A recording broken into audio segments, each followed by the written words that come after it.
So anything will happen. Need your input or feedback. That's what I'm looking for. That's why we asked for email addresses. If you have an idea, you know mine. If you want information, if you give it to us, we'll keep giving you updates on where we're at. We're not going to get into the show yet. I got to go through the rest of this. It's not a debate. Speakers are behind. It's not a debate. It's a place for me to illustrate these ideas and to let you know sort of what we can do with the building and the reason why the building versus the land, but we'll get into all of that. And how we're going to manage it, saving the questions till the end.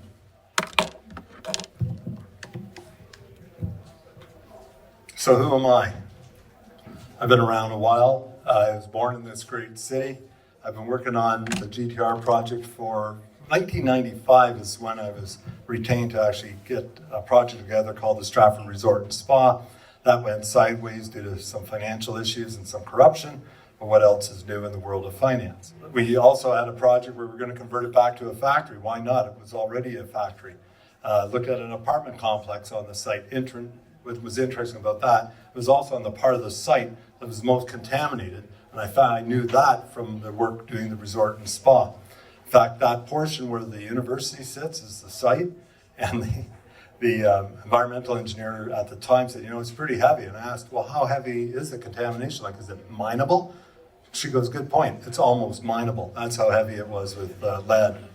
I applied to be on the GTR ad hoc committee. I went to all the meetings, delegated 3 times, and they weren't a waste of time. Some people goes, oh, they were a waste of time. Council, I think it was a good investment. It wasn't a waste of time for me. I don't think it was a waste of time for those involved with it.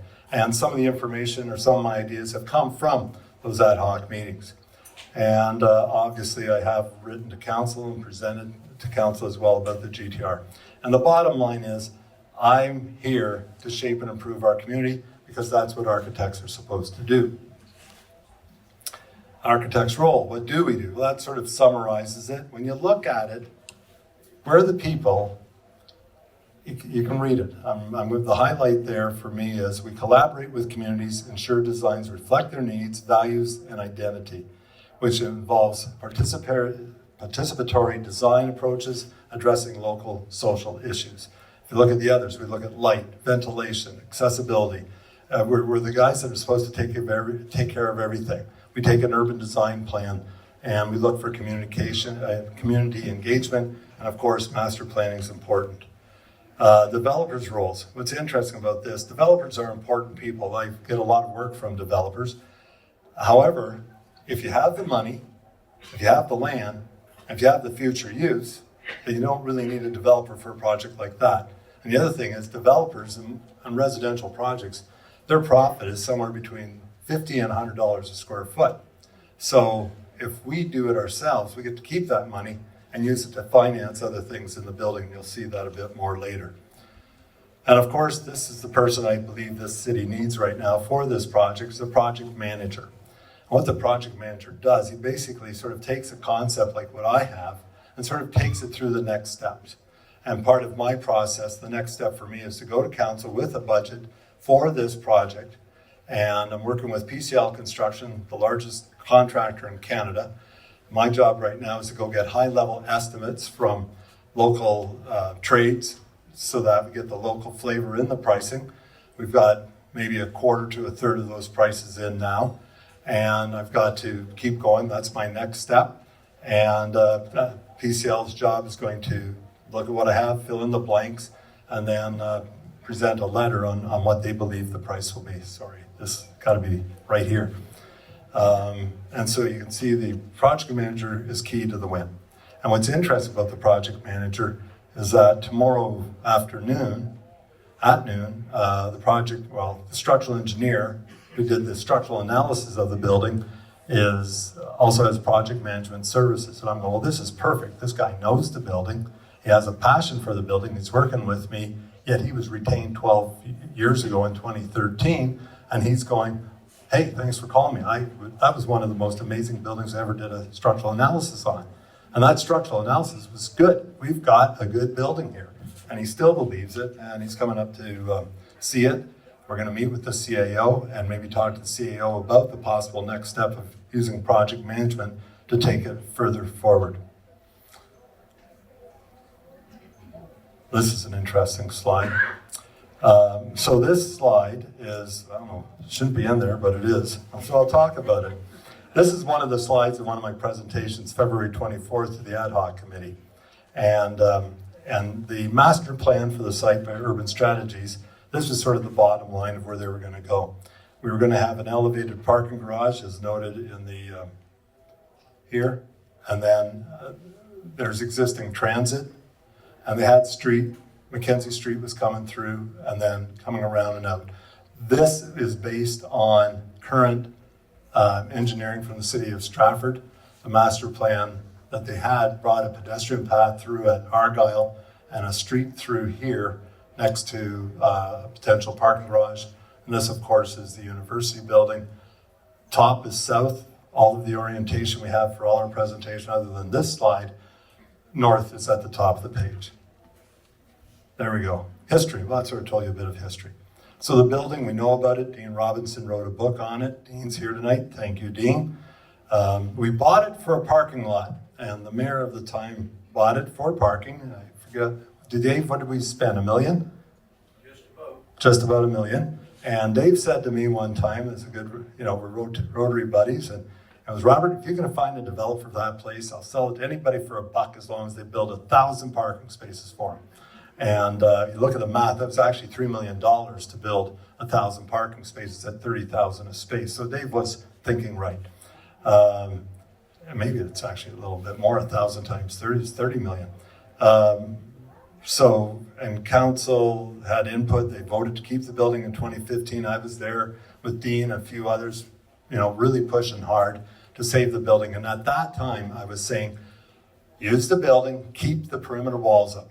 You can do whatever you want, but keep the perimeter walls up. Much like Scotiabank Place, they kept the walls up of that place for the new ice rink and they repurposed it. Here you can do anything with it. Urban Strategies came in with their master plan. Key about that, they had a lot of public input. So we have great public feedback on the 28 plan. And then of course the ad hoc committee meetings. The premise, again, how I did this, I go to the meetings and go, okay, I'm going to play architect. I'm going to go to every meeting. They're my client. They're going to tell me things they want. I'll read what they have with their strategy and programming, check out the engineering report, see what we can do with the building, and basically took that and came up with what you see here and what you'll see later. The documents were all public, nothing hidden here. And then I also met with possible users or tenants of the building to sort of find out what they wanted inside the building. So when you see things, it's some early conceptual stuff based on those conversations. Again, the ad hoc committees were open to the public, and again, like I said, I attended. So the Urban Strategies Master Plan, the details a little light here, are hard to read, but they covered many things. And if you compare that was sort of my checklist. Do all of this stuff, you'll be close to target. Now, the other thing I used was the structural engineer's report on the building. And there's the cost. Those are in 2025 dollars, even though the report was 2012. And the cost to refurbish that superstructure was just under $9 million. It's $2.24 to demolish it. And the annex demolition was $355,000. So it sort of gives you a starting point of numbers. What's interesting about, and I'll go into it further, $8.6 million. For another $1 million, you could put a parking garage in the ground floor, which is basically lines, a sprinkler system, gates, that sort of thing. And the parking garage would generate enough money to finance the cost of the $10 million to build it or to renovate the building.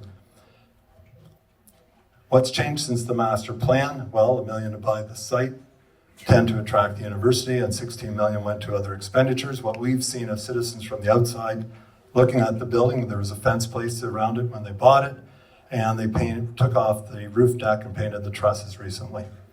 The university has indicated they don't desire to expand further. They were originally granted 8 acres. The police are looking for a larger facility. Library desires a new library. on one site versus satellites. They're looking for 42,000 square feet. The Y, they're looking for a larger pool and better change rooms, and they have to upgrade their building. There's issues with their ventilation system. It's just getting a little tired, and of course it would be. It's 60 years old. And not identified in the master plan at all. In recent years, affordable housing has become an issue. So let's talk about the elephant in the room, or at least on site. Hey, tear it down. We don't need it. Problem goes away. Then what do you get? You get a big, beautiful, open, sounds like Trump, big, beautiful, open, contaminated site. We can sell it to a developer who wants to build and develop on a contaminated site. So I went to a buddy who's an environmental engineer in the city to help me out with the environment. How bad is it, and what do we have to do, and how can we get through it? And this is a plan showing where we have a record of site condition. Is the red line around the perimeter. They did relatively very detailed studies. And here's the feedback from and it's deep. I'm not going to go into it. My environmental engineer with some definitions and acronyms. I worked well with MECP this past summer trying to fill the river. That's the Ministry of Environment, Conservation and Parks. So anyways, a record of site condition was filed. They have a guideline of how to work with the property, specifically in the area where the building is. And so here were some of the questions. When don't we have to remediate? If you do not remove it, like the soil, not necessarily true. There's the long answer. You always have to do something, and it's only if it affects the neighboring properties. Do you have to remediate when soil is removed? Yes, when the soil is contaminated. Not necessarily true. Again, all over the map, the details are there. That's the worst case scenario, is take it all out. When is remediation required? When is soil contaminated? New building built on it? Removal is one option, but then there's on-site treatment. When contaminated soil is discovered during soil removal inside a building for foundations or whatever you may need, how much? The answer is true. You don't have to really worry about it. You just have to manage anything that you open up has to be taken care of and protected the building from getting any kind of contamination through the slab. How much how clean does it have to be? Again, depends on uses. Generally for a parking garage or a parking lot, it's less of an issue. Building a building over it increases the issue, but as parking, it's more a non-issue. And there's the bottom line. If a facility is not, such as a parking lot, parking garage, then only soil that has to be removed has to be managed. True, provided, again, that acronym is there. So options in site demolition, right? Here we go. Demolish it all. So that's what we have left over. Looking at the university lands and the lands that are remaining, ends up being about 11.2 acres. And to clean the site is going to be at $1 million an acre, sort of the ballpark number. And that's removing the soil, some light cleaning, and putting clean soil back. And when I say light cleaning, it has to go to Sarnia to be almost refined versus Stratford, where you can't put it because it goes into the groundwater. And then plus the money we have in it, that $27 million in debt, totals to about $3.7 million an acre. So that's what it's going to cost us first to clean it up, and then we're going to try to sell it to somebody because somebody's not going to buy a dirty site. And they won't touch it because they don't know what they're into. And so 3.7 million, you can buy land in this city for $1 million that has more value and it's as close to downtown as others. So then, well, how about we'll take down everything but a third of the middle of the building.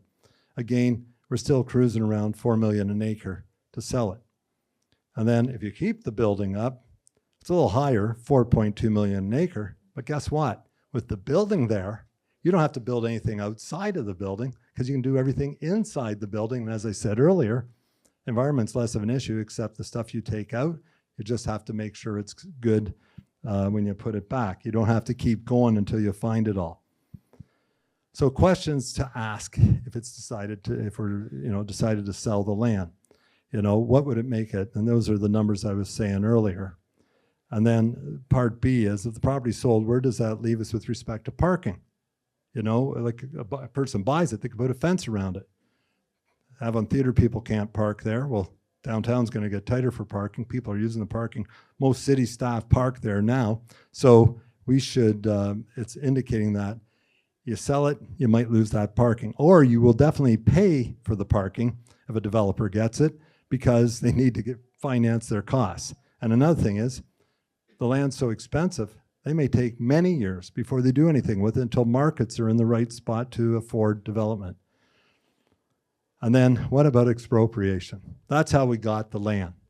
So you expropriate it for a university and public uses, and then you sell it to a developer for commercial uses? Something's wrong with that math, and I'm sure some sharp lawyer in Toronto will figure it out. So my comment is the building is the solution, not the problem. The site. The cost of remediation is uncertain. The cost to make it attractive to a developer is more than twice the cost of comparable properties and twice as low. It's more like 3 to 4. And if the site is sold, the loss is real. If you have a bad stock, it's only a bad stock the day you sell it. The building, engineers estimate to rehabilitate it. Value of the structure is 46, 5 times return on your investment. That's common, the environmental engineer. And it's understood, since the building exists, the rail easement is not applicable within the structure. You'll notice in the previous slides, there's a chunk of land taken for the 30-meter rail easement. So the goals of this proposal is to follow the program outlined in the master plan, follow the structural engineer's structural integrity, minimize the burden on the taxpayer, and suggest ways and how or why parts of this building are being developed so that it can finance itself. So, how do you eat an elephant? One piece at a time. We have eaten one before. It was called the Stratford Rotary Recreational Complex. This image is an image of the rec complex superimposed on top of the GTR site. About the same size in building area, about the same size as land area. And we did that on our own because guess what we had? We had the land, we had the use, and we had the money to do it. How do you eat an elephant? Again, one piece at a time, continued. By making it smaller, by dividing it into 3 major sections, and by putting the streets south of St. David's Street through the building. This way, those neighbors now have access through the building, and they're now closer to downtown. It's a 3,200 foot walk from one corner of the site along St. David, up Wellington, and back St. Patrick from corner to corner. If we cut through the site, if you're at the corner of Stratford Street and Cambria, it's 3 blocks to the Avon Theatre. It's a little farther than that now. Each section will be then divided into its subparts, so 3 parts, east, west, center, and each section has tenants. So the primary tenant in the west end would be the Y because they wanted to be detached but attached at the same time. They wanted a pool addition, so Ritz dropped in the Wilmot pool, as you might have seen, and that is the footprint of the Wilmot pool area, not the change rooms. Change rooms are in the building.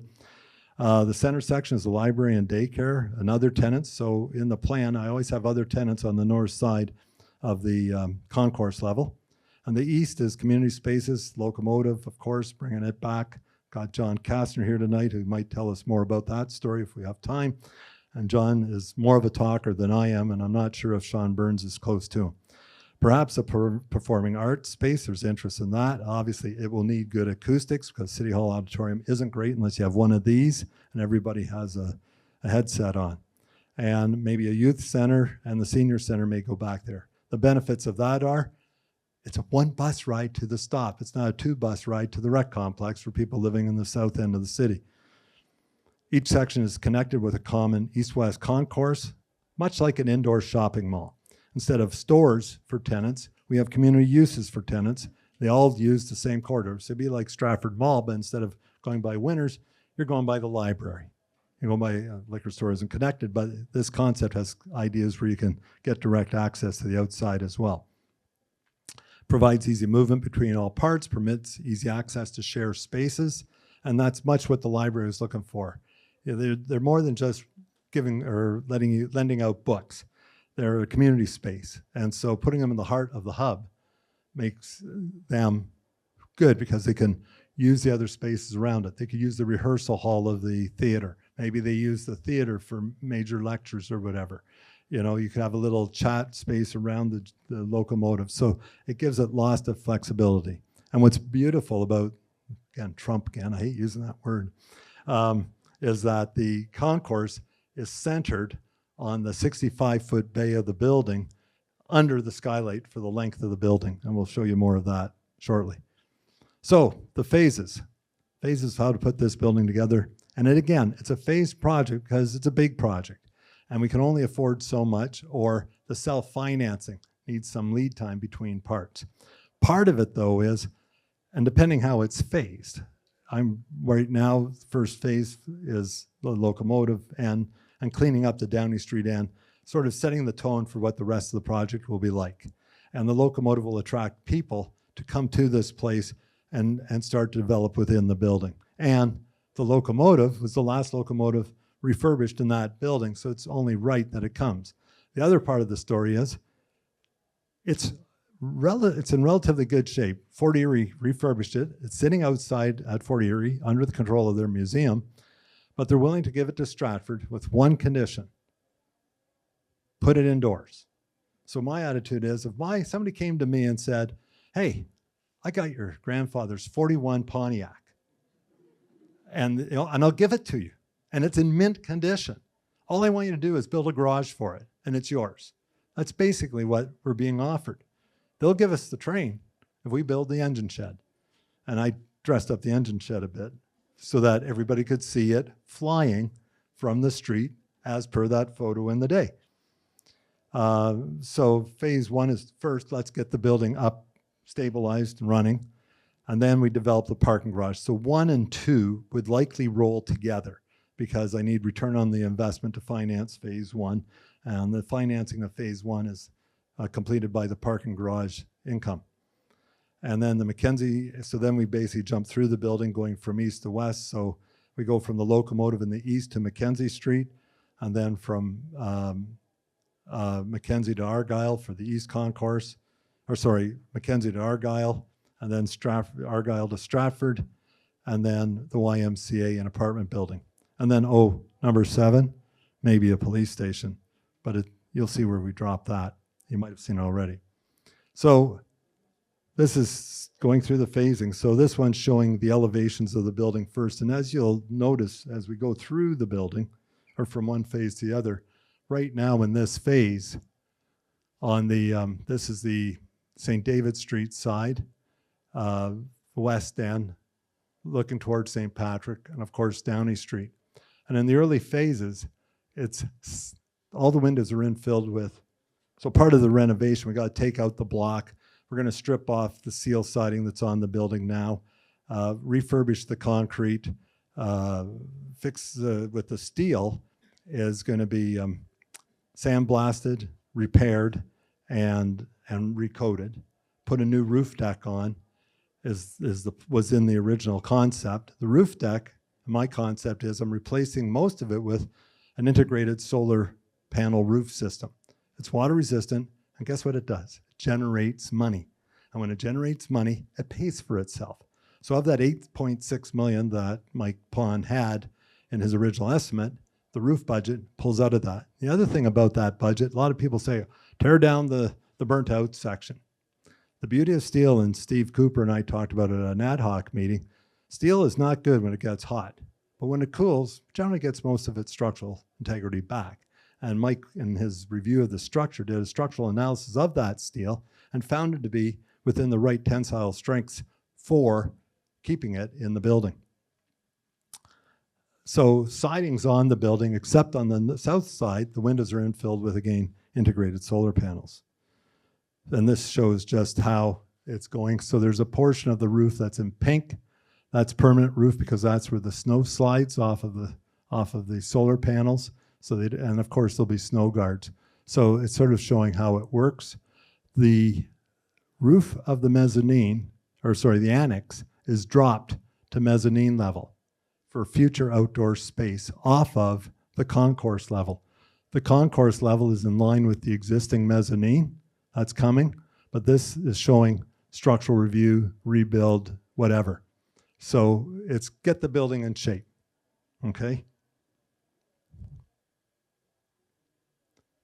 Now, this is an interesting view. Notice the roof's a little different here.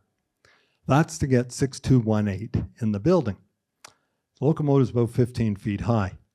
The underside of the truss in this area is the same height as the mezzanine, and that's 15 feet high. It's a little tight to get the locomotive to fit. In fact, it looks awkward if the roof's crushing it. So this portion of the building, just where the locomotive sits, is brought up to the height and connecting back in. It actually makes the elevations look pretty interesting too. So that's just showing us fixing up the walls. We're demolishing a couple sections of the annex for the future path through here at Argyle and again at Stratford. And it's set up as a parking garage at this time with 292 spaces, which can help offset some of that cost. And this is the mezzanine level, again, showing demolition of the mezzanine in that area. And then this is indicating the roof being dropped. And then, of course, just refurbishing the upper part of the building. And that's the roof with largely all solar panels, except where it's white. So even this is solar, just the perimeter where the snow would slide is where we kept the solar panels off. Next phase is putting in the parking garage. And so this is started out as just one deck, and this is going to be the level where the tenants will go in the upper portion. But when we were working on it, we found out that we didn't need a floor system that was 5 feet deep. One, it can't carry cars for the full span. I was originally thinking, go the full 70 feet.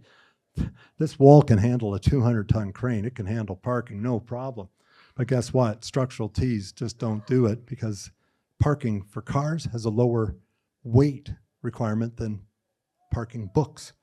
So a library needs 150 pounds a square foot floor loading conditions, and a parking garage is 50. There you go. And we as people, we need 100. So that's the game on how that works. So what that did, without 5 feet, it then went into a 10-inch floor system and it snuck in a second garage. But what that level of garage did for me, it paid for itself with parking income. So yes, parking in the building will cost you to park in the building. But the reasons for it are, you can get a dedicated space, and it's your space. It's protected from the weather. So that has some value. This is showing the floor deck for the upper section. This is open. This is the mid-deck level. And so we come up a ramp to that off of Stratford Street and then cross a bridge over Argyle and park on this side or this side.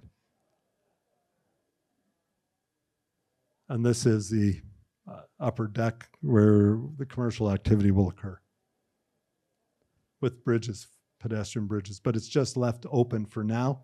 So an investor could come, or the library people are looking at it, or you're looking for a grant, you go, we take them upstairs, and you look right across the space and see a whole floor, same height as mezzanine floor for the entire building. This is where you can go, folks. This is where you can have your library, your daycare, your doc's office, your theater. And then those architects and engineers of those groups can then design and work with what we have for them. We basically have built the site for them. All they got to do is just slide in, much like a mall. Again, the roof is the same. This slide's basically indicating that as the tenants come in, we now insulate, like the roof is already insulated, we start to insulate and recoat the walls. What makes this structure attractive is the steel frame on the inside. We all see it with many photos, many artist renderings, and we have people like Leslie who great interior photographs and other people. So we're going to clad the building as we go. So in phase one, we just clad the portion that 6218's in. When we do that section between Mackenzie and Argyle, those walls will be upgraded, and the rest of the walls will still have the steel siding over the windows, and you'll see the existing concrete with patching on it like bridges. Again, parking garage, and this one is, yes, this is the beginning of 6218. So part of this project is the entrance. Okay, we're building the structure's already there. We're now putting in the stairs and 2 escalators up and down, and an elevator. So it's quite accessible. And the escalator is the fastest way to move people between 2 floors, not an elevator. And that's why TTC uses it. People go, oh, well, you're going up 20 feet. Well, I'm sure it's at least a 20-foot ride when you're going from the subway to the main street at any TTC station. And then this is just showing what's remaining. So there's 6218. And again, you come through these doors, you see the rest of the space ready to be rented. And then you can see here how the windows are now windows and not steel siding.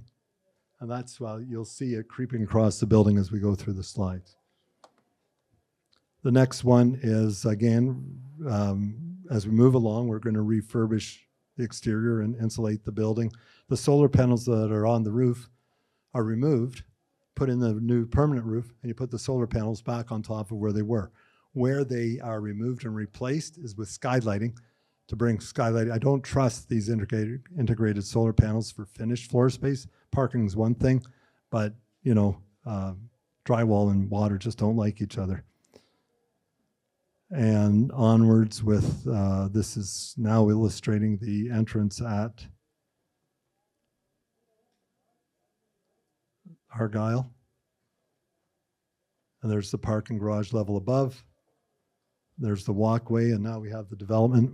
We actually convinced the theater group to take space here, maybe bring the seniors back in this location. 6218, still our anchor. The surplus spaces would be used by the theater, maybe by the senior center, maybe a youth center. You know, there's now many options. It's a building for us. It's not a building for the tourists. They can use the parking lot, but we're going to use our building. This is our home. This is where we gather as a city to you know, educate, entertain, socialize, grow. Again, the roof, you can now see the roof shifting. This is now real skylighting in the area of the work. And then this is still solar panels. There's the windows, and we still have steel siding on the parts of the building that aren't developed. Again, phases. Make it affordable. Do it as we can afford it. And then this is now the Stratford Street's gone in the game. Stratford Street entrance. We're developing the center wing as we move through it. And this is, and this is where the library shows up along with other space, other tenant space across the hall. So this is a library. Over here is a 198-person child daycare. We're using the rooftops for these functions. So the library has outdoor space for reading, gathering, whatever, and it's a kids' play area. The interesting thing about it, you go, kids' play area next to the tracks. Okay, I went to Romeo, I didn't, my kids went to Romeo Daycare. And at Romeo Daycare, the rail line to own sound was right behind the building. And we're at the same level.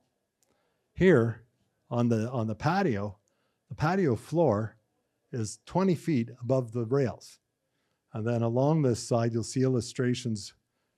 Some of the elevations show it as an open rail, but during the rendering stage of the project, when we did those 3D drawings, we put in a 4-foot high, 2-foot deep, or a meter deep planter. So the top of the planter is now 24 feet above the rails. What's the height of a locomotive? About 15 feet. So we're well above the trains when they go by. And how many trains go by? 2, 3 a day at the most. And how fast do they go? I think the LRTs move faster in Kitchener. And they're closer to people. Again, this third level, you'll notice this concept shows an open area of mezzanine over top of the daycare, overlooking the entry level of the library. So it can be quite an interesting looking space, especially with the trusses. And you'll see that coming up a bit later on. But for the library's needs, they asked for 40,000 square feet. This would all be floor. But because they can share with others, then their floor areas may be distributed to other parts of the building, not all within the 4 walls of theirs. The other thing about the streets going through the building is that this is an outside wall, this is an outside wall, and this is an outside wall. So there's windows on each side here looking into the street.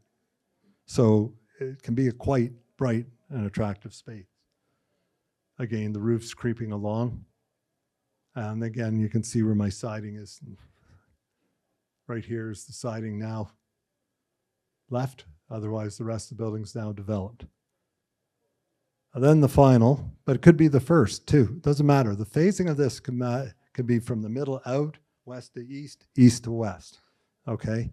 I would probably suggest that we do, if the Y shows up first, do the east end as well, and then work our way into the middle.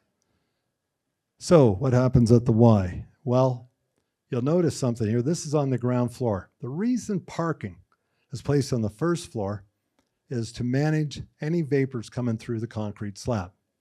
So if it's a parking garage, the ventilation system of the parking garage that removes carbon monoxide removes any vapor coming from anywhere. So that's why parking's being on the ground floor. And like I said, because of weight of slabs, that's how the second one showed up.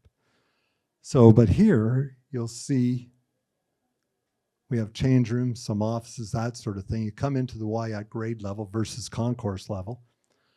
And there's a way to manage it. We do it for every building we now do, basically, is radon. And it's called an insulated or a ventilated floor slab. And you run ductwork through it that takes the odors and then dissipates it into the environment outside of the building versus inside the building. And so that's how the floor system would be done here. But I was doing, and that can happen maybe in this area of the building as well. And here, where these doors or whatever they are could open onto the outdoor walkway on the north side. Seems like it's interesting. It's the north side. North side of Ontario Street is probably the most popular side of the street because it's a great spot to be in the summertime because you're in shade. This is the Wilmot pool, and I do have to clean it up. If this moves forward, there's $1 million possibly in cleaning up that land. However, how is it paid for? Well, if I'm digging out soil here, I'm double dipping, as I call it. I'll build a 52-unit apartment building above the pool. The apartment buildings, remember what the profit was? $50 to $100 a square foot for the developer. We do this ourselves through a project manager. We keep that. Now, the other thing that developers spend money on is land.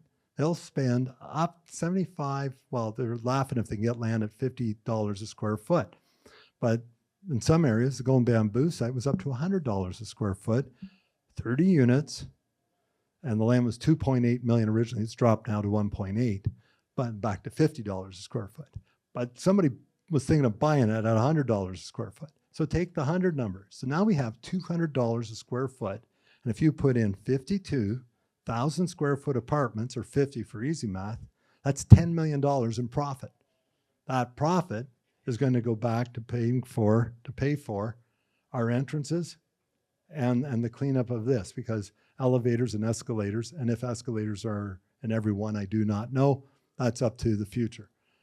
So that's paying for this. Now the thing is, if this comes first, we're carrying that until this is built.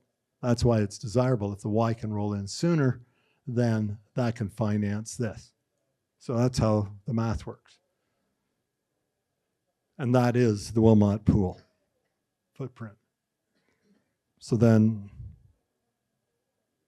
that was just for those that are interested. This is just showing the structural capabilities of the slab for those uses above. So this is designed for 150 pounds a square foot, and the rest is at 100. What's interesting, oh no, that's the parking garage, but it talks about what the weight it can support above. What's interesting about the mezzanine in Dean's book, it was designed for 350 pounds a square foot as a shop in the GTR in the day. So second level of the Y, again, it connects at this point by bridge with an elevator. So you enter the Y here as a member, you take your elevator and go to the lower floor, or you come in here, you can play basketball, squash. And the elevator also takes you up to a third level above this area for offices. That's my idea. Their architect, engineer might come up with something else, which is fine. The building's designed to have flexibility. If they want to grow, they can grow into this parking lot from here if they need more space. So again, growth, flexibility, that's what this plan is all about. And what it does, it's a plan that can, as I say, take a hit depending on program changes. So another feature is these apartments are going to be higher end apartments. Think about it. I can leave my apartment, I can park under the building, I can walk from my apartment indoors to the library, to the pool, to cards at the community center, to a show, to a coffee shop. It's all indoors. So it's the higher end. But we'll talk about affordable housing in a few minutes. So it's the beginning of the apartments. It's single loaded on this side, 1 bedrooms. Again, this level, it's 1 bedrooms. This is the 3rd floor. There's that. Here's the upper level of the gym. And then that's the office space. Again, the Y has windows along this wall, much like the library daycare have windows along the Stratford Street wall.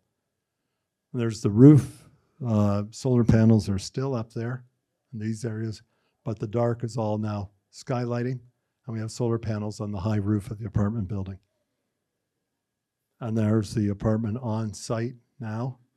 It's 8 stories, 5 floors, so the pool is underneath here, and then the rest is apartments above.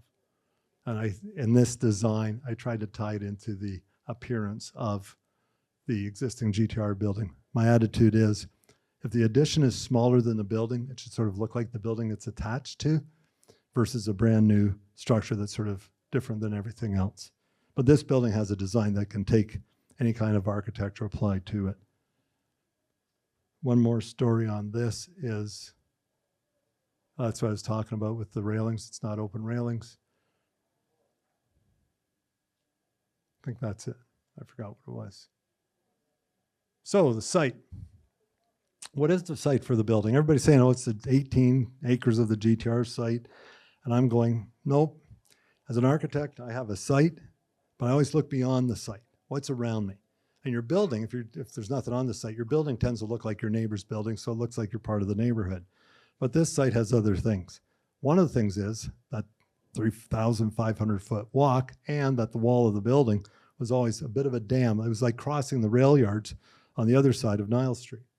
So I've proposed site plans coming, of course, the streets, and here comes the affordable housing, parking, and neighborhood uses. So the site I have, and I talked to Melanie Hare, the planner, is really, for me, 1 block beyond the boundaries of the building that are shown in yellow, or the property in yellow.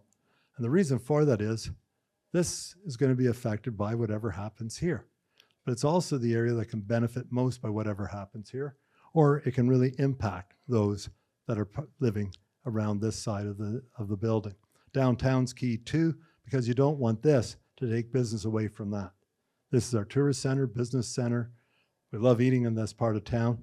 And this is, as I say, community space next to, so it all works together. It's now complementing downtown and vice versa.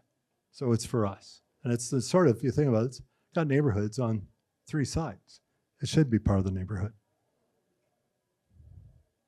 The boundaries, as you see there. So proposed site plan. So there's the rail easement, cuts right through, diagonally through the building. The buses. There's the entrance of Mackenzie, right across where the buses are. Can't get any more convenient than that. I always like buses downtown behind City Hall because it's where everybody was going anyways. Well, this will be a place where we will be going anyways. And so it makes sense now for the buses to be there. As much as I thought it was the wrong spot, it ends up being the right spot. So good on them, whoever thought of putting it there. I'll talk about the streets a little bit later on. So it gives you a gist. So Mackenzie goes through, Argyle goes through as a pedestrian bike path, and Stratford goes through as a street and pedestrian use. Entrance to loading docks here and services. Entrance into the Mackenzie garage is here. Entrance to the Stratford upper garage is here. Entrance to the lower Stratford garage is here, and the Y garage is here off of Stratford Street. And then we also have a drop-off zone here for daycare, drop-off zone here for people going to the Y, plus plenty of parking around here for daycare drop-off without crossing the street to get into the daycare, and plenty of accessible parking spaces all along the north edge of the building. The other thing is that we're going to have, or proposing that bikes storage, bike parking is on each side of the Argyle bicycle route. So again, it's in the middle of the building, so it's central to most of the building. And there'll be bike parking elsewhere as well. Accessible parking on the site is typically the building AODA rules, accessibility for Ontarians with disability, and it's 2% plus 2 cars. We're at 5%, so we're 2.5 times more accessible parking than with this comment plan. Somebody else might change it. And there's sort of the stats, and you notice police headquarters is now sort of sliding into the picture.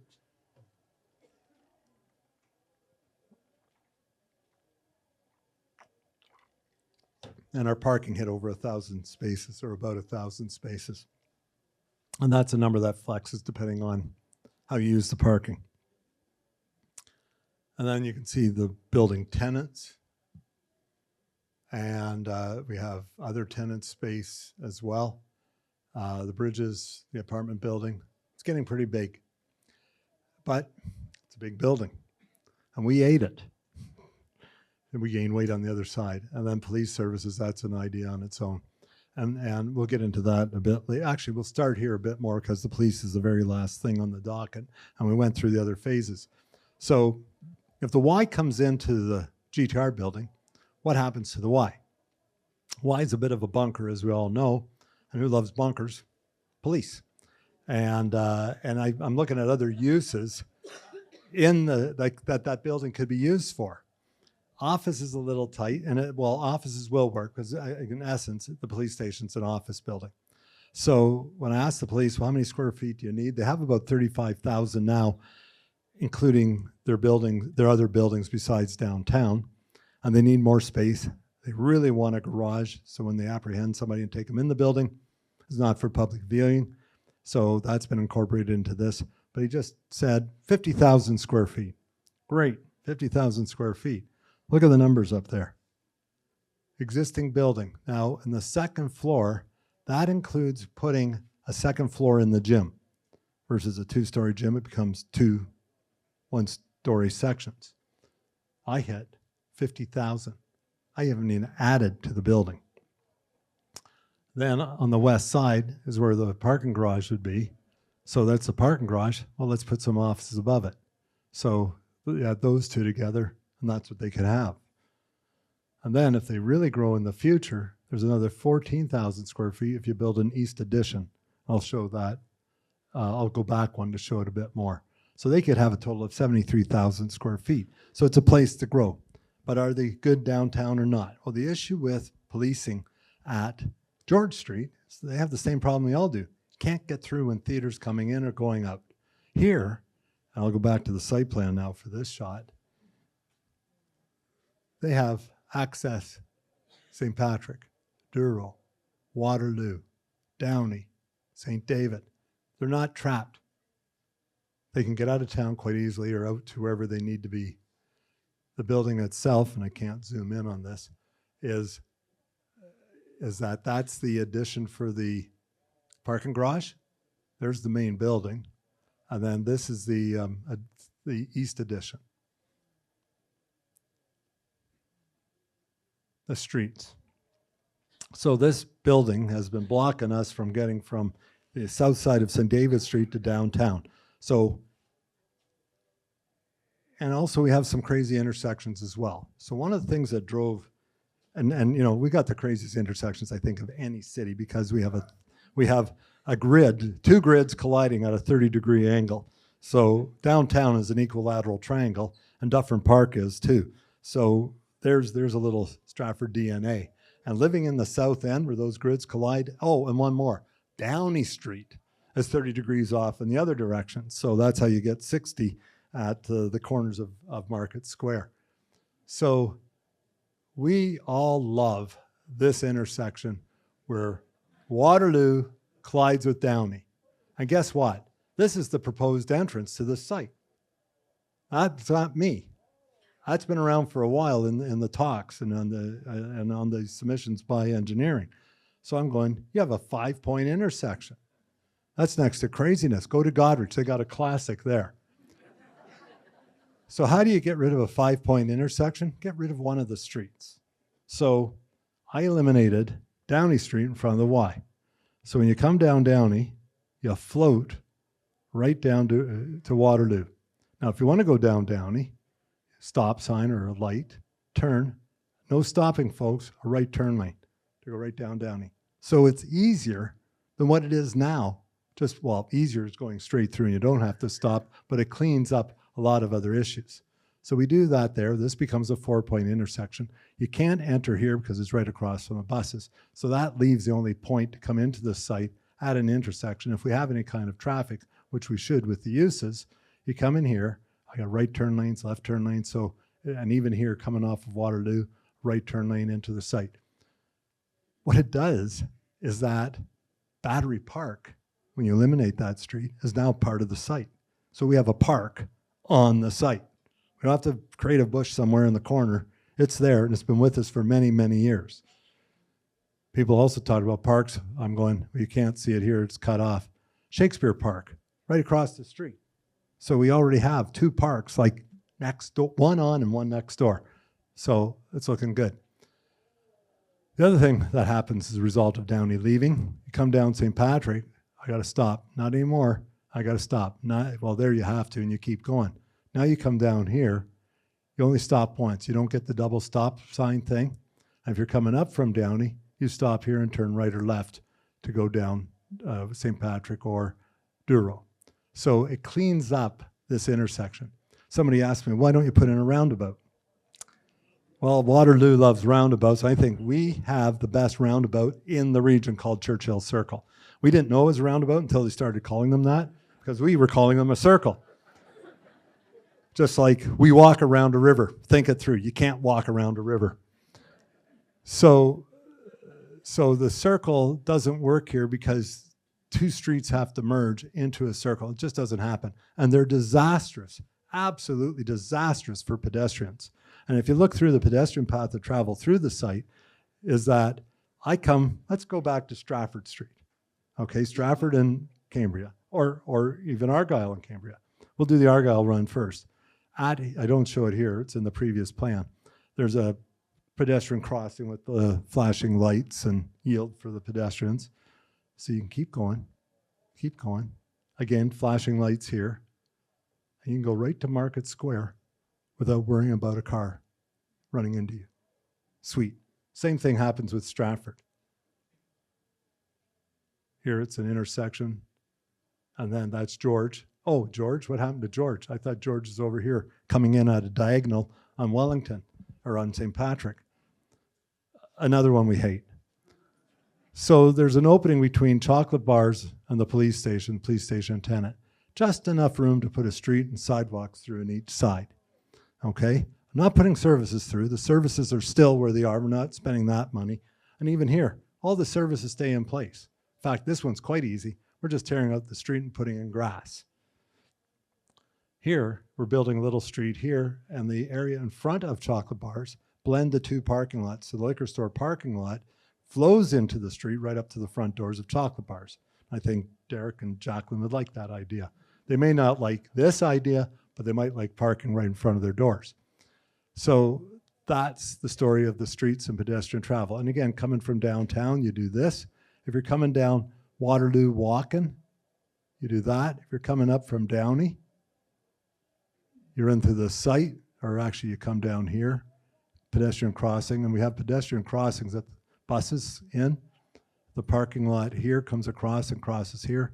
This parking lot you come across here, all coming at the front door of at the Mackenzie Street entrance. So it's thought, the pedestrian aspect has been thought through. Cooper Street's closed, expand that parking lot, come in off the side. This is the hill up. And to get under the pool, you'd either come off of, you probably would be coming off of Cooper Street. Another alternate plan is to put parking under here for the apartment with a parking garage entrance coming under the street.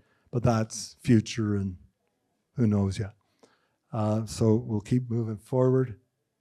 So, affordable housing. As I said, our house and our building and our site is a profit generator to help us finance our building. But how can we have affordable housing?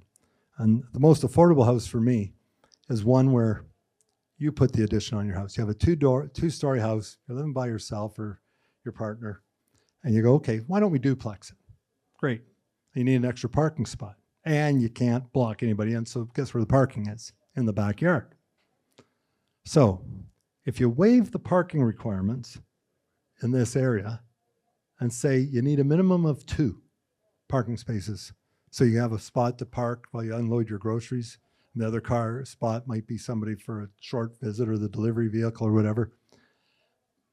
2 parking spaces, and make the onus on the tenant to find the parking space, not on the landlord. And it's because we have the parking bank here with those 1,000 spaces to take the hit. We have 300 in the building. We don't have those yet.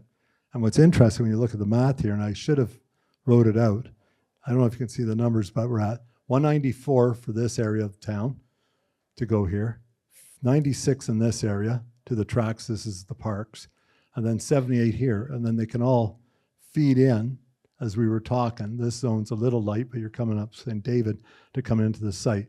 So how's the math working? We're at 200, 300, what, 370, 360 something. So 360 parking spaces are single detached homes. If each of them has 1, that's 360 affordable apartments. If each of them put an addition on their backyard and all become triplexes, that's 3 more. You found almost 1,000 dwelling units within a block of the GTR site. This idea came from one of my architecture seminars at the OAA conferences. There's a firm in Ottawa, a planning architectural firm, and they go to cities and show them how this can be done in their neighborhoods and how to modify their zoning bylaw to make it work. And my plan would be to eventually talk to our council and introduce these people to our council. So, what this could look like, or what could this look like? There's the site plan. It looks like a little model. And again, oops. That button. I would have hung up 4 times now. So there's the street of Mackenzie, Argyle, Stratford, the parking lots, transit, parking around the building, the police station, and the university building. So that's coming, folks. Coming down. That's what you all saw and faced on social media. That one, it's coming down. Thank you. It's not over yet, folks. We still have questions. That's when I'm going to get hit hard. Hope you brought your tomatoes. And that's what that'll look like someday. Notice my vintage car from my grandfather sitting in the garage we built for it. That's what it could look like at night with the locomotive illuminated, the sign, the lighting in the building. The Mackenzie Street entrance from the north side. Banners to sort of connect with the banners that we see around downtown. The entrance covered into Mackenzie. What's funny here too, when the illustrator did it, you can see the cars in the parking level underneath the concourse level. Concourse level is above that ban. Again, at night, what it could look like. The Argyle entrance. You can walk right through it. The entrance to the library. I was saying to the chair of the library, well, I'm going to show you what your new library might look like. So there's your front door. But again, windows on this wall on both sides and walkway right through to Argyle Street in the background. You can see the pedestrian crossing here, and in the background is the automobile crossing. This is Argyle, partways down the walkway. Another angle of it, standing in front of the pool, looking back down the north side of the building. The pool entrance here, the daycare entrance here, and again, Stratford Street coming through. Skylit above, again, those would be solar panels, so they wouldn't be clear as shown in the illustration. There'll be a translucent, which means light comes through, but you can't see the sky above. Looking back at the apartment building and the impact it would have on the site, what's interesting about the apartment here is that, okay, I talked about Derek and Jacqueline. they'll be shaded a little bit with the apartment building, but there's really no residential neighbor that's going to feel the impact of this tall building. It's about the height of Park Towers. That's looking at it from, so I talked to my illustrator. He's a good guy. I said, give me one at eye level. You're really making it not look too tall here. I want it at eye level. If you notice, we're standing at the second floor. This would be like being in the upper level of the parlor looking across. So that's what we have had. That's what we have. And that's what it could be. Again, with our apartment in the background. And we broke up the annex side, and you'll see a little bit more of the annex. There's really not a good straight-on view of this. There's the Stratford Street entrance off of St. David with this, sidewalk, parking garage entrance here. The kids, I didn't put the 4-foot-high wall here because as a little kid, I loved trains. So they could stand here and watch the train coming right at them and then turning at the last minute as it goes around the building. That's the Stratford Street going northwards. So downtown's in the background, the university building's at the end of the street. So there's a vista on Stratford Street. It's called the university, much like there's a vista on Ontario called the courthouse. So we're trying to connect the neighborhood with some of our public buildings that the city is already well recognized for. We lost one of the classics, which is the old post office. It was a view at the end of Erie Street in the day. There's the auto route over top of the, which angle am I at here? See, we're on Argyle Street. We're looking north here. That's just after you walk into the building off of St. David Street. And we have that right now, and that's what it could look like. By bringing the annex down, it makes it, puts it at a more human scale. Parking growth, this is loading dock entrances and garbage recycling walkway in through here at Argyle. We've got green walls here because of the south side.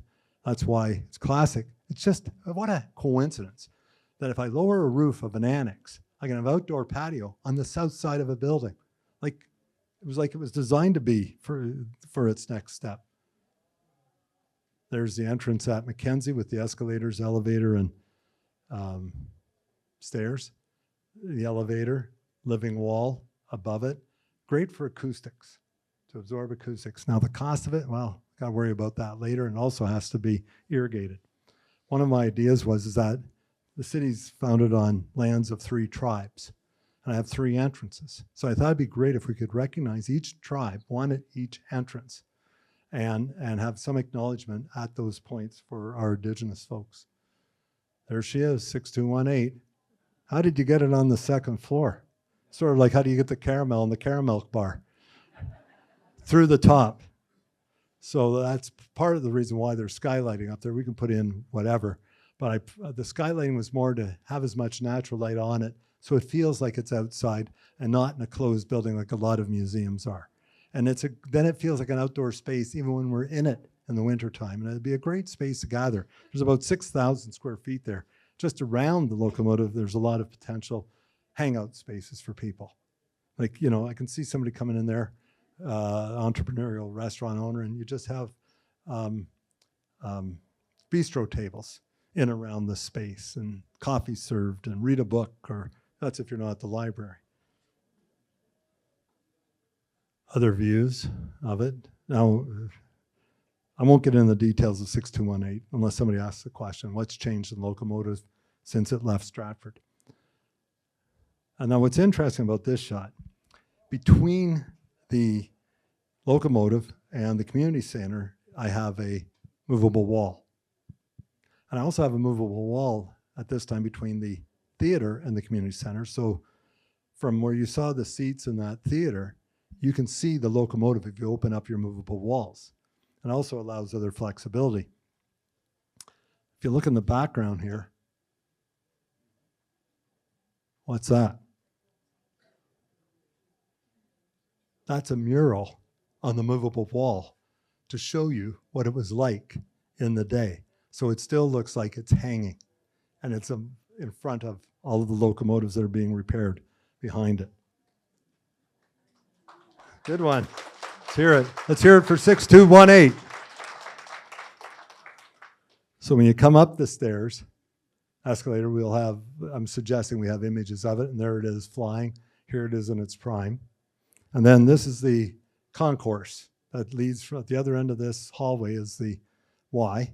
And you can see the Y, much like you can see Ontario Street from, or much like you can see the courthouse down Ontario Street from the Arden Park. It's always in your vista.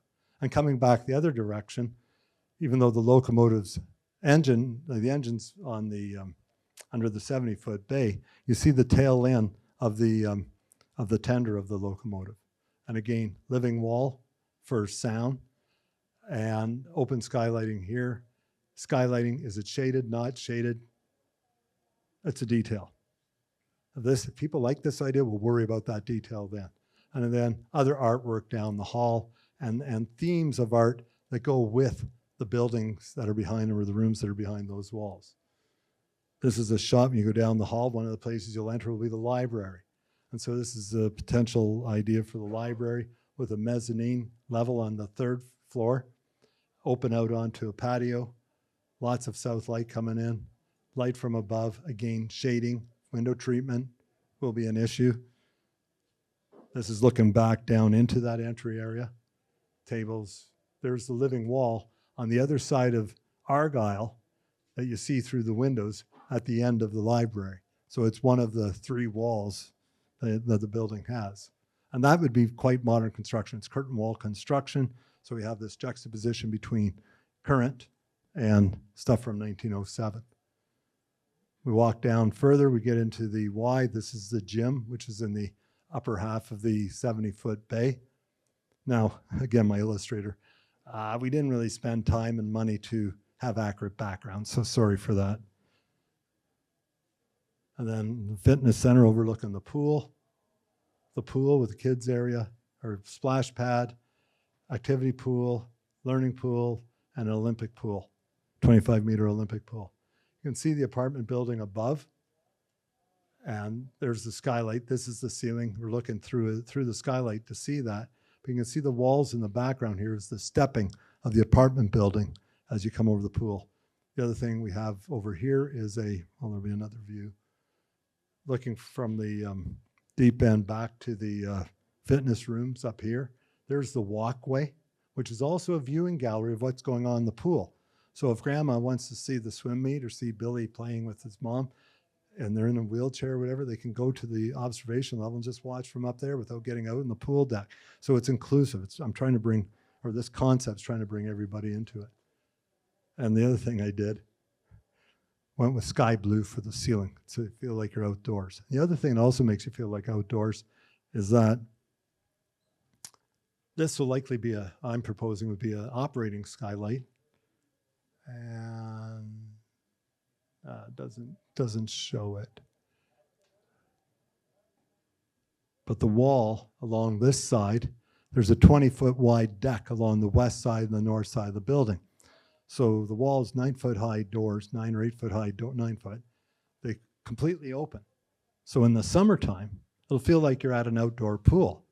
You know, birds will be flying in this place, and then we have another problem to deal with. But again, it'll be up to the operators. But again, that option's there, because the idea of walking outside, sunbathe for a while on the west side in the afternoon, go for more swim, you know, set up a little, I doubt if they allow you to eat back there, but again, lots of things, lots of opportunities, lots of possibilities is what I'm trying to show you. So this is the facade looking back on a tighter angle. And in the background, there's Stratford Police Services. That is the Y with different siding on it and more windows. Flags of the city, Canada, of course, the province. Hopefully, I know we'll be in for a little. We already are. We're in for 27 million. Hopefully these 2 cats show up to at least match what we have in it. There's a better view of the front entrance of the Y. And what's interesting about the flag placement, we don't have a view of the building with the flags from the Downey Street entrance. But even though this flag is in the island, it looks like it's part of the police station's facility. And with parking at the police station, they have their own lot. But right now, a lot of their staff park at the rail shops. And I only have enough cars for one shift change, but a lot of their people they can park across the street. So it's quite convenient for their staff to park. Again, good presence. This is looking at it from Downey Street. Right now, that's a chunk of concrete, and that's a chunk of concrete. And this concept, we're just coloring it. We'll probably insulate it because the place is uninsulated, but it's an idea. And there's the extra floor. So there's the floor inside the gym, so we can have 2 levels of office, plus office on the ground floor. And we cut holes in the side of the concrete wall. I've cut a few, or I haven't, but we've had projects where we've done it. This is looking back at the Y from the pedestrian walkway on Argyle as you're walking towards Downey Street. There's the entrance into the garage off of Falstaff, and this is garage doors to the parking lot that leads both to St. Patrick and to Falstaff. In fact, this is Falstaff Street here, coming across with the pedestrian crossing. There would be lights and stuff, but that's been stripped because, you know, that's detail. That's what's on the roof, showing the solar panels on top of the roof after we've used them as integrated, along with the open skylight. And we're looking, obviously we're looking east. And that's what it could look like in 5 years from now in the wintertime. So that's it for the slides.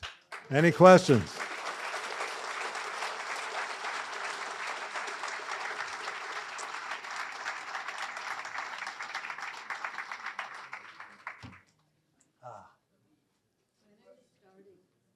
Well, the question was, and there is mics here, so anybody wants to speak.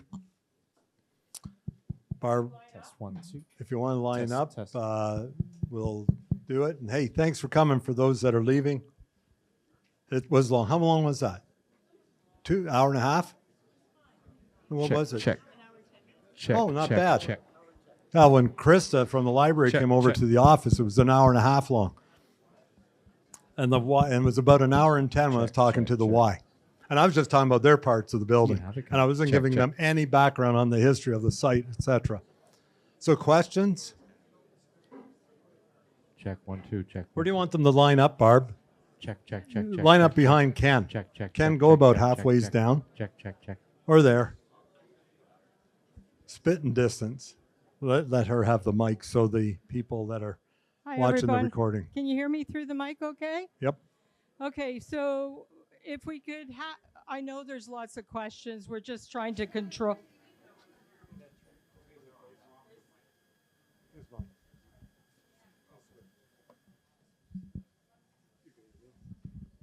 Hello? That's much better. If you could line up, I'm only asking you to line, and if you have a disability and can't do it, I'd be happy to reach over to you.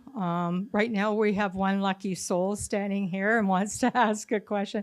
So question or comment is fine, and if you could say who you are.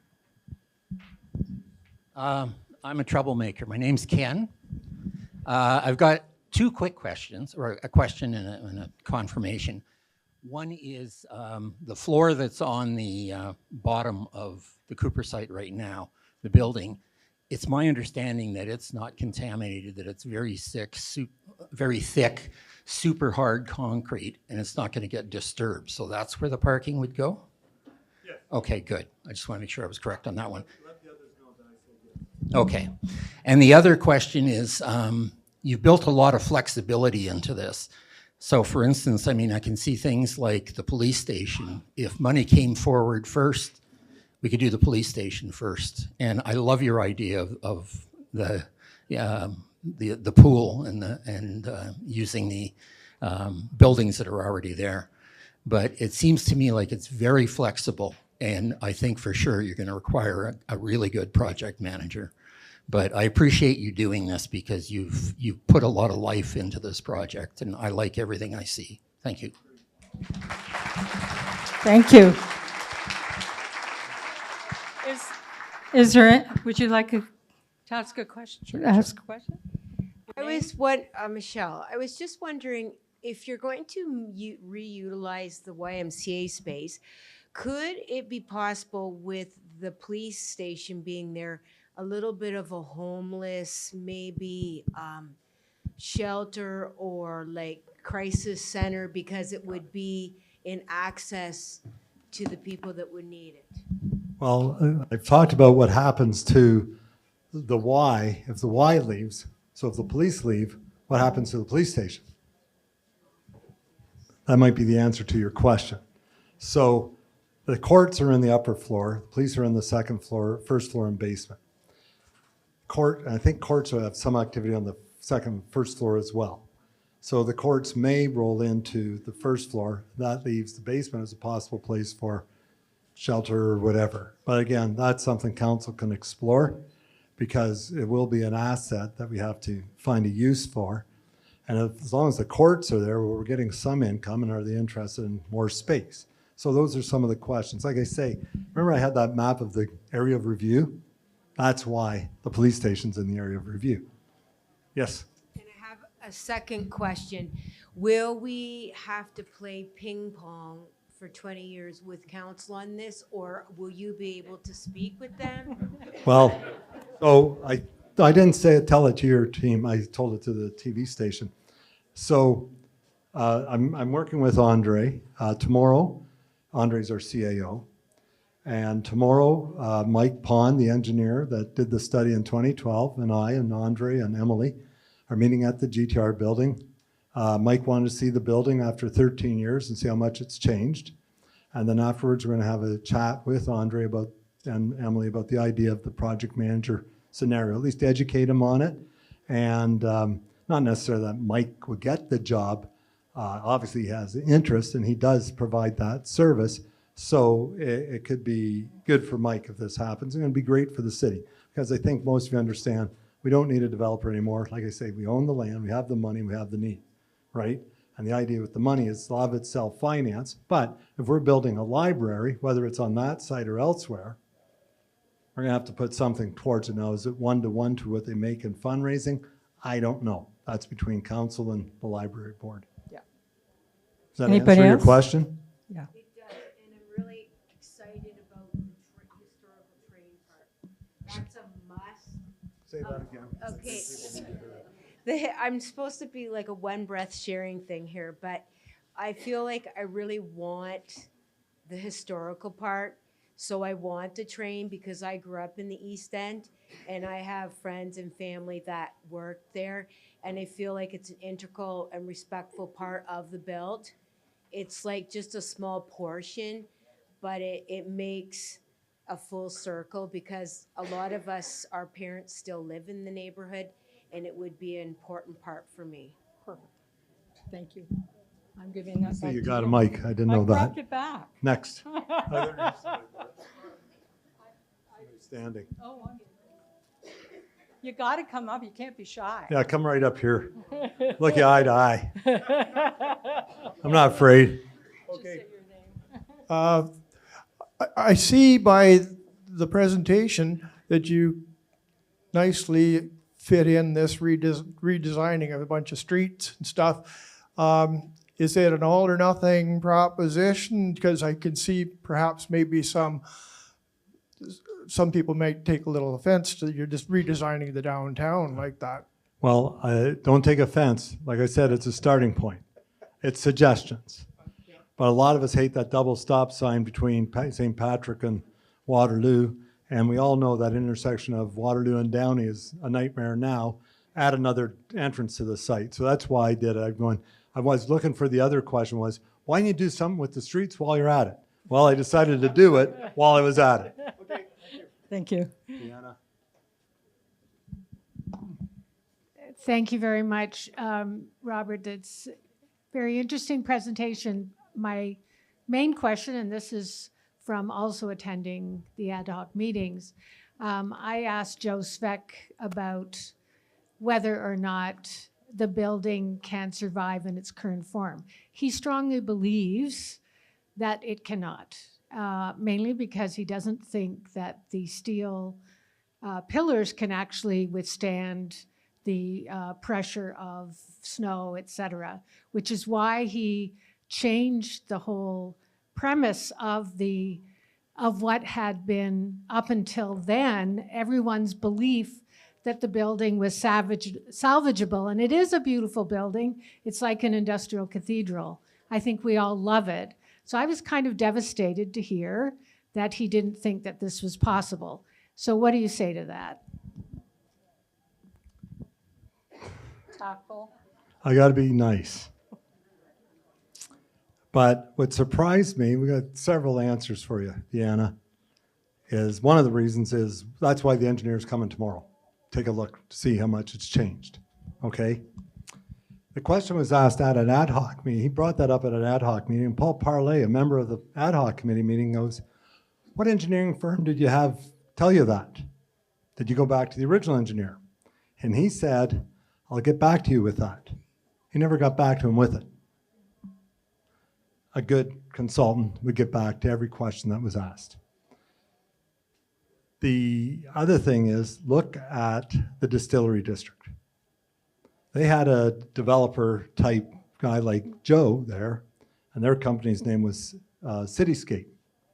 And if you look at the Cityscape website, everything they show, most of the things they show, it's how they take older buildings and bring them back to life and make it happen financially, or enhance the financial aspects of the adjoining neighbors. Check out Joe's website. Next question. Question? Any other hold on, hold the horse. Get this guy to, I thought it was. Thank you. Really interesting presentation. Thank you, Robert. I just wanted to say that I like very much the fact that you're looking at revenue generating proposals. So we have very high taxes in this city, and the fact that money is going to be made through the creation of this site, as opposed to it all being on the backs of us to fund it, is a good, wonderful thing. I also wanted to ask about the 8-floor decision in the apartment building. How did that come to be 8 floors and not another number? And third one, real quick, affordable housing. Why could it not be incorporated somehow on the site? Okay, repeat the first question. Just basically saying thank you Oh. for having revenue. Okay, yeah, I want to clarify that. It makes money for itself, which reduces the cost to us. Okay, so it self-finances, or not all of it, but I'm trying to get most of it. We'll find out the real numbers. And my goal right now is to get the real numbers, present that to council in January. I believe that's the next lineup, and go, because it's all about the numbers. You saw that out of council's meeting last night. They want a bottom line. What is it? You know, and like I said, if we have our own buildings in there, our own community facilities, sure, we're going to face it one way or the other. Now, next question was, I missed the second one. I'll do the last one first. Why 7 or 8? Oh, 8 stories. 8 stories was actually driven, and it could be higher maybe. I was looking for a revenue stream. That's really where the height came from, because you're not going to do that unless you're like putting 1 floor in would be a waste of money. You got to divide out those trusses for the height of the building in the unit cost. The trusses are the key to how high it's going to be. So Mike's going to help me to determine, like when I briefed PCL on it, he's going, oh, wow, for $150,000, $200,000, you can get those trusses and that floor deck in. That works. I'm going, great. You know, now the debate is it made out of hollow? Now I'm getting into detail. Hollow core or lighter weight steel. Those are factors that will determine the height. My goal is to get as many units as possible because I got dirt to clean up and I want to make some money to help self-finance parts of the building. And the other question was? Affordability. Affordability. So affordable housing. Let's go back to, let's go with the building I have there. It's high end to generate income, help self-finance the building. The land at $4 million, and even if it's $2 million, it's too much. It's twice as much. And you can find other land in the city for less for affordable housing. Okay? So, and this is another thing that has nothing to do with this. So I was doing it. We have this parking bank where we can park cars. Why not grow around us in a more manageable, respectful, intensified way?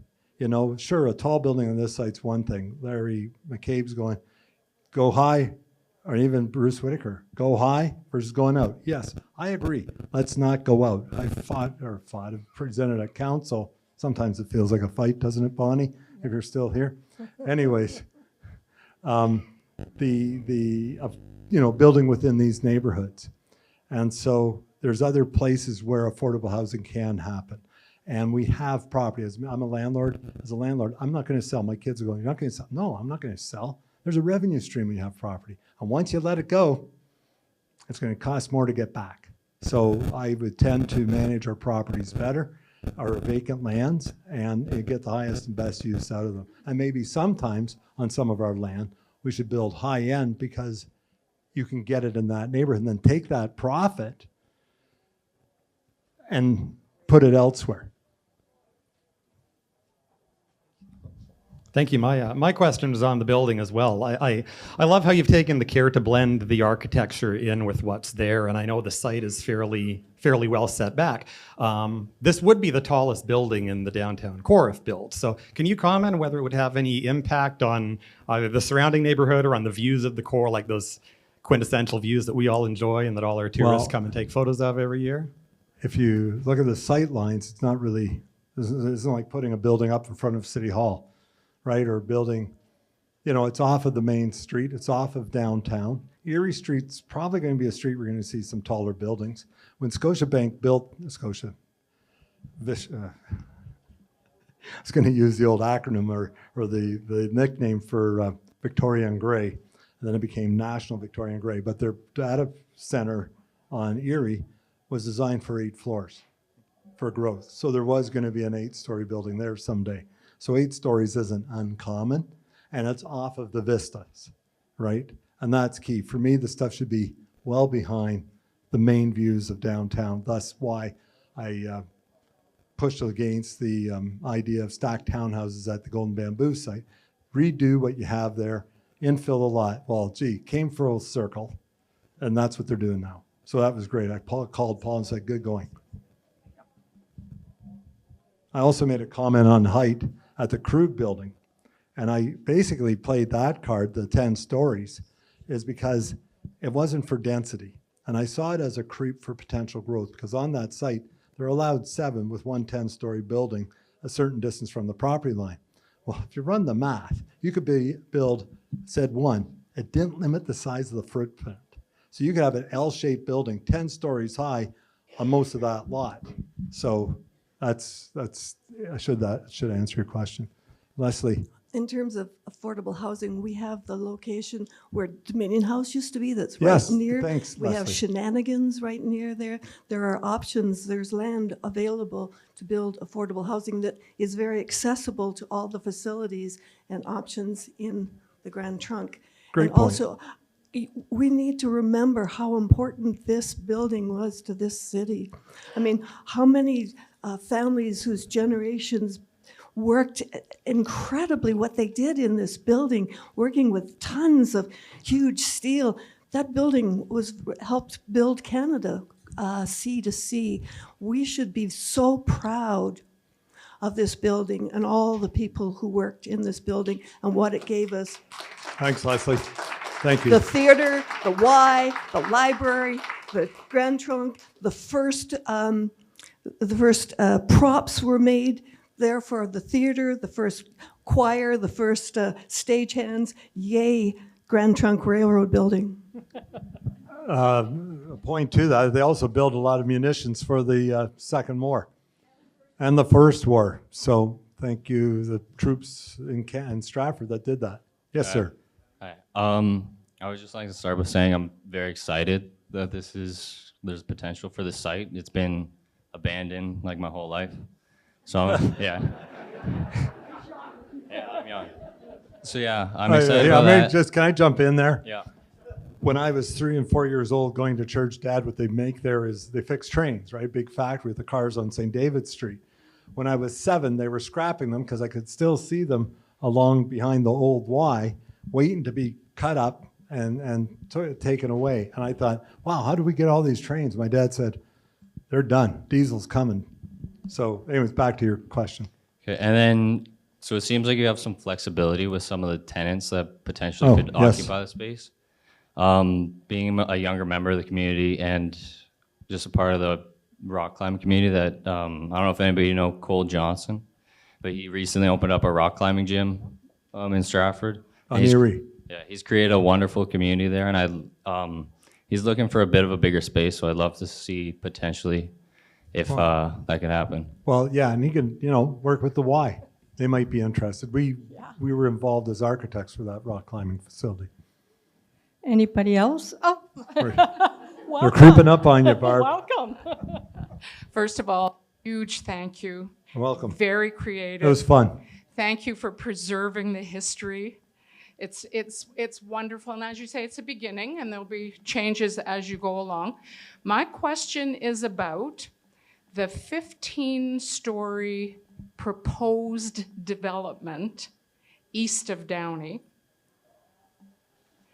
that has had a lot of community feedback, and in the process of the community feedback, CN stepped forward and It was 10 stories. raised a whole bunch of issues around rules about building within a certain distance of the railway track. So I just wondered if any of those things that have been raised by CN affect this development. Good question. So we called CN. I didn't know where the city was with it. So I asked Melanie Hare, who was planner with the on the ad hoc committee, and she was also the one that wrote the urban strategies master plan about the rails. And railways discourage road crossings. But the advantage we have here is that it's not a CN rail. The CN rail is the London line, not the Goderich line. It's Goderich Exeter's who I'm speaking to or trying to reach out to, even though they're based, the guy I'm speaking to is out of Montreal. He hasn't called back. It's been 3 weeks. I emailed him. He was on holidays. Anyways, communication's a bit of a challenge. Once we get going with it, it's fine. I did speak to somebody at CN about it, and he more or less said, it's not ours. But I didn't check, and I was going to try to check, but I had other things to do. So the rules are, if you're within, get this number, 1,000 meters, a kilometer of the rail yards, CN has some say. So you look where the yards end, which is more or less Nile. Well, I know it's not a kilometer to our building. So guess where I put the residential? The farthest point away from the rails. Okay, that was one of my strategies. I still want to talk to the railway about it. I would really like to get approval for those crossings. We got reasons for those crossings. One of the arguments was, well, the streets aren't parallel to the building like they are on the south side of the rail yards. Everything's parallel. And where we do have crossing, other than the yards, so everything north of the rail lands is perpendicular to the rail yards. So Queen, Trinity, well, those, if the yards weren't there, they would probably fly through. Anyways, did that answer your question? Yeah, you're checking into it. Yes. Sorry. And they're slow. It isn't like I'm not, and I thought the city would have more information. I'm going to ask Emily tomorrow on how much, but it never really came out during the ad hoc meetings. We never had a chat with the railway, or at least not in that public forum. Anybody else would like to ask a question? Oh, way at the back. Somebody at the back? Well, a couple of people at the back. What time are we at? Barb? 8:30? Oh, that's still good. Yes, my question is, with the buses running, I know they run now and they run idle. Is that going to be a problem for all the new things that are going in there, all the people, and is that going to be a problem? Could it be a problem? Well, I don't know if it's going to be a problem because, again, it's far enough from residential. Bradshaw Lofts is closer to the bus terminal than this apartment building. And with buses, it's part of the game. Now, it's up to the city how they want to operate their buses. And don't get me going on that as a bus driver, as a student in 75 and 76, because I've got ideas for the buses, and I've done talks about the buses, but that's another topic. Like I said, this is to illustrate, not debate. No, and I'm just, because I've seen it on the news other places where residential, all of a sudden residential are being bothered by all the idle buses running, and that's all I'm saying. So Yeah. I just wondered if it was ever thought about like, or. yeah, well, no, that's why, again, I'm farthest from the buses where our apartment's Yeah. located. Okay. And most of the views are south and north, not east towards the buses. Okay, thank you. One more thing, I was wondering, is there a possibility of having more daycare it's a real, like, I know people are really looking for daycare. As a grandma, I know that we have family that are looking for daycare, and it's hard to get in. I wonder, could there be more daycare spaces there? I have 98 in this place. It's set up for 98 children, which is sort of the max for a daycare. Okay. We're doing one right now at Lorne Ave and Oak Street. We're putting 100 child daycare in there. Great. And so think about it, if you're a grandma, you can go drop off the kids, go for a swim, and maybe play cards and have lunch with them over there. Who knows? Okay, Like I say, thanks. it's a place to live and use. It's a community building. Thank you. Great plan. Thanks a lot. Is that it for questions? I just want people to note that we put up the beautiful slides along the wall there. You can actually see them better up close. They're quite amazing. Is there anybody else that would like to ask Rob? I'm coming.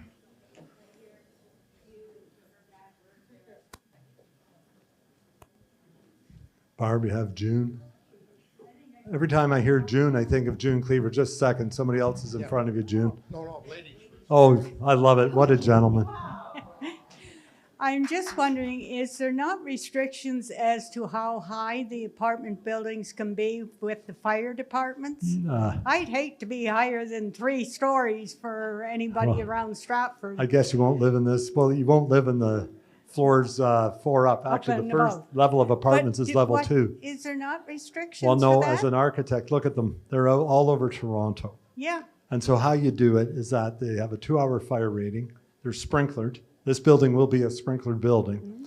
And in theory, is that you're safe from a fire in your unit. The idea is stay in your unit unless you're the unit on fire, okay? And then in the old days, before apartment buildings had to be sprinklered, because we did the one on the beach in Grand Bend, which is 6 stories, and we had the same question. It's unsprinkled, but you fight a fire once above 3 floors. It's really not effective for ladders. You fight the fire from inside the building. So you go in the floor below, grab the hose at those hose cabinets, go up to the upper floor, get to that hose cabinet, then you can spray water anywhere in the building. So that's how you handle a fire in a high-rise building. Once you cross 6, and this one's crossing the 6 mark, then the exit shafts are ventilated, so there's no smoke buildup in the exit shafts. Yeah, okay. And there's pressurized air in the corridors if they keep their makeup air on, right, Neil? Keep the smoke in the unit and not go in the corridor. But Robert, that's a detailed question. But You I like think the idea? I think you have a couple of buildings that are already this site in the city. Do we? Yeah, not? we got Park Towers. We have the 11 Coburg Street. Stratford Place is only 5 floors. Okay. We have a question here, and that's the last one, I'm guessing. Yeah, this is mine. It's really a follow-on to these pictures. Are they going to be available, the engineering drawings and the pictures, on a website somewhere? Yes, that's why we're asking for email addresses. Okay. And this is being recorded, and it's going to be on YouTube at some point, Craig? Yes, on YouTube. Okay. So, and then depending on interest, depending what council says, it'll be interesting what Andre says tomorrow. You know, I plan to do something similar, but probably a shortened version of council. Whatever, let's see what happens. Again, you've got our email, let us know what you think. If you have an idea, let us know what you think, because we need this exchange back and forth. That's why it was an open house versus a committee, right? You can speak, you can ask questions, and I'm not afraid of answers. In fact, I like the ones I don't know, because it means it's something I forgot and I gotta look into. And I have one other quick cheeky question. How much are you going to charge CN to put their logo on the engine house? Well, okay.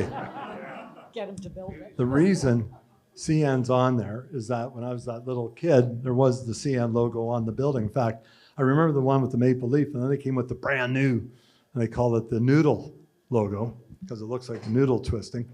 And so that's part 2. Getting the locomotive here, CN has some involvement with that. They're providing the rail. I think they're providing a car. John, I think's left. He had the story on it. So that's second reason for it. And so it was on the building of the day, and they'll be throwing money at getting it here. But I would also like them, I'm reaching out to them to see if they will finance the garage for us. And for naming rights, they get the garage with the locomotive they used to own in it. Okay? And there's other opportunities for naming rights. So, you know, if somebody with a lot of money wants to throw money at it and call it the, I won't even say it. I was about to say the name, and it won't be Robert Ritz.